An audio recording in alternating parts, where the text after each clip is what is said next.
Recording.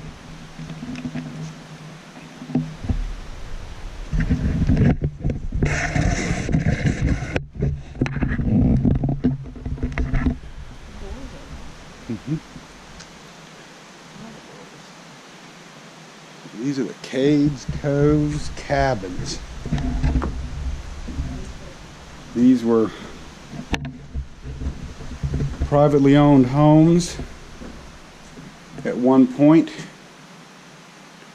and then when this became a national park, I believe the government purchased these homes, allowing the residents to remain for the rest of their lives or until they wanted to leave, and then they fully reverted to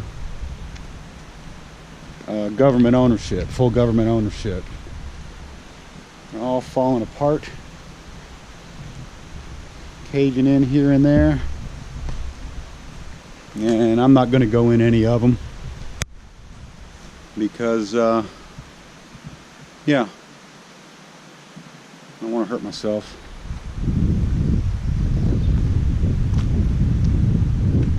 But it's interesting.